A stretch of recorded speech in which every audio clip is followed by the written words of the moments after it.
సొంతంగా తెలంగాణ నేను కొనేసాడని కొంపతీసి కొత్తగా పదవి వచ్చినట్టుంది.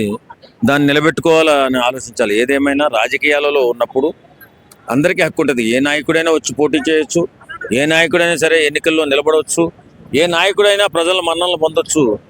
ఈ మన కాంగ్రెస్ నాయకుడు ఈయన మరి అలా మాట్లాడకుండా ఉంటే బాగుంటుంది.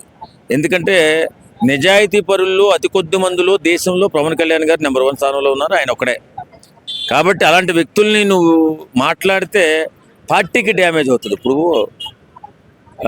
మన రేవంత్ రెడ్డి గారు ఒక గట్టిగా ప్రయత్నం చేసుకుంటూ ప్రజల మన్ననలు పొందాలని అన్ని సంక్షేమ పథకాలు ఇచ్చుకుంటూ ముందుకెళ్తూ నా పరిపాలన చూడండి, నన్ను ఆశీర్వదించండి అని తిరుగుతుంటే పవన్ కళ్యాణ్ లాంటి చరిస్మా ఉన్న నాయకుడిని ఈ మహేష్ కుమార్ గౌడ్ మరి ఇష్టానుసారంగా మాట్లాడితే రేపు వాళ్ళ పార్టీకి చెడ్డ పేరు వచ్చే అవకాశం ఉంది. కాబట్టి ఎవరిని కెలకాలి, ఎవరిని పలకరించాలి ముందు తెలుసుకోవాలి.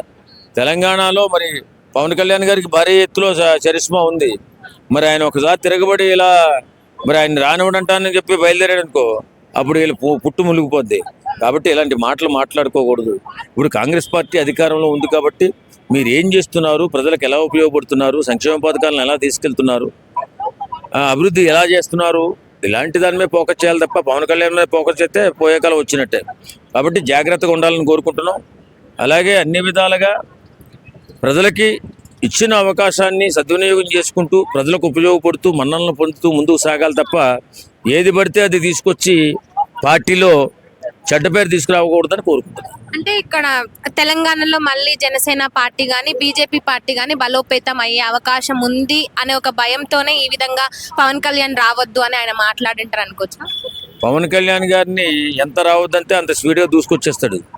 ఆయనతో పెట్టుకుంటే అతపాతాలను తొక్కేస్తాడు. అవన్నీ వద్దండి. మీరు రాజకీయాలు చేసుకోండి.